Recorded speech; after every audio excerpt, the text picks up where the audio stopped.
കാണണമെന്ന് എനിക്ക് പറയാനുള്ള അഭ്യർത്ഥിക്കാനുള്ള സിനിമ ഹിറ്റാണ്. ഈ ഹിറ്റിന് വേണ്ടി പ്രവർത്തിക്കുന്ന ഒരു സിനിമയാണ്. ഇതിനെ നശിപ്പിക്കരുത്. ദയവേത് ഞാൻ പറയുകയാണ്, അശ്വന്ത് ഗോക്ക് എന്ന് പറയുന്ന അദ്ദേഹത്തിനോട് ഞാൻ പറയുകയാണ്, നശിപ്പിക്കരുത് ഈ സിനിമ. ഇതെന്തായാലും ഇത് ഹിറ്റാവണം.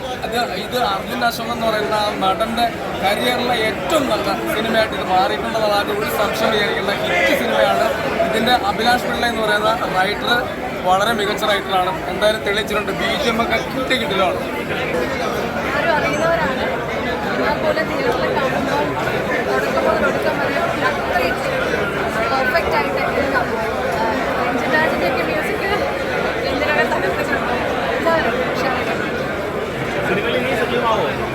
ആഗ്രഹമുണ്ട്.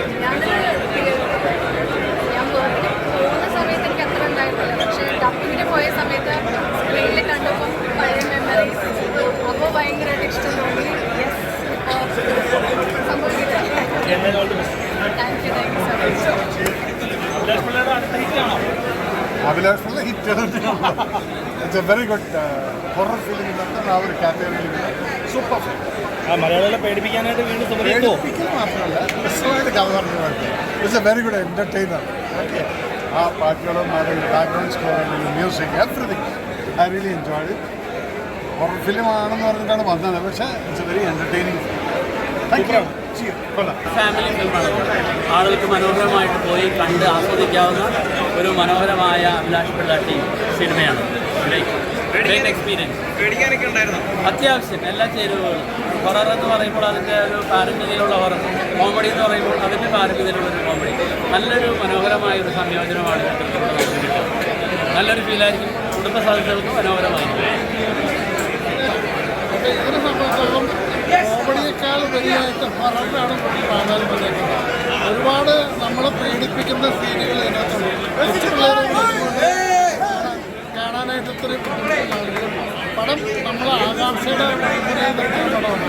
അതായത് അതിൻ്റെ ഡയറക്ഷനായാലും സ്റ്റോറി ആയാലും ഒരു നിമിഷം പോലും നമ്മളെ ബോറടിപ്പിക്കാതെ നല്ല കാസ്റ്റിങ്ങാണ് നടത്തിയിരിക്കുന്നത്. കാരണം ഇതിലെ ഓഡിഷനിലൂടെ കുറേ പുതുമുകളെ അവസരം കൊടുക്കുന്നുണ്ട്. അവരെല്ലാം നിങ്ങളാണ് തോന്നാത്തതെങ്കിൽ ഡയറക്റ്റ് ചെയ്യാനായിട്ട് ഇതിൻ്റെ സംവിധാനം കൈവിട്ടിട്ടുണ്ട്. റിയൽ സ്റ്റോറി അല്ല, ഇതൊരു ഫിക്ഷൻ സ്റ്റോറിയാണ്. ഫീൽ ചെയ്തോ? അപ്പൊ അത് വിഷ്ണുവിന്റെയും അഭിലാഷിന്റെയും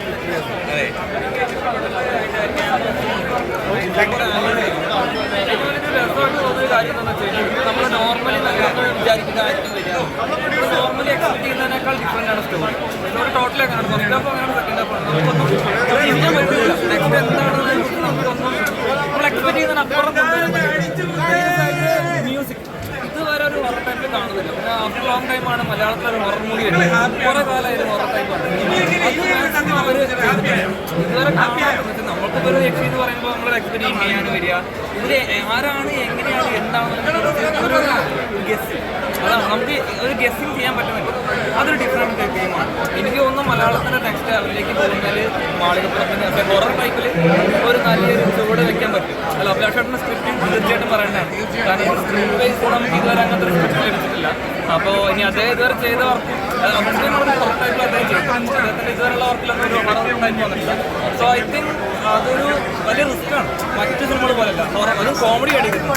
കോമഡി വിത്ത് ഹൊറർ ഒരു ഡിഫറെൻറ്റ് ഗെയിമാണ്.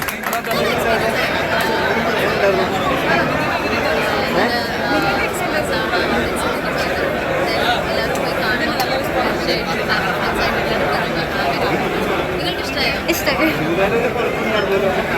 ചെറിയ പോസ്റ്ററാണെങ്കിലും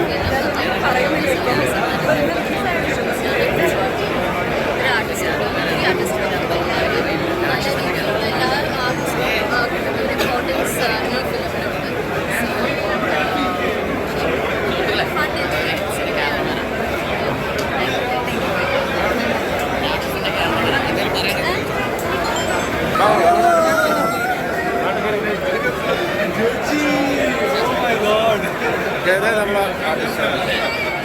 സുമതി വളരെ മനോഹരമായ കാര്യം ചെയ്തത്.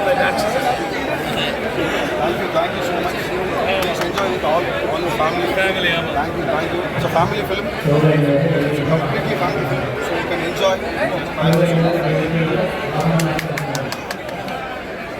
ഇവരൊക്കെ കോമ്പോ ഇങ്ങനെ അർജുന ശോഭനം പാലവർഗീസൊക്കെ ആയിട്ടുള്ളൊരു കോമ്പോ ബ്രിഡ്ജ് പോലത്തെ എന്തെങ്കിലും സംഭവം ആ അതിനകത്ത് ഞെട്ടിയോ സീനൊക്കെ?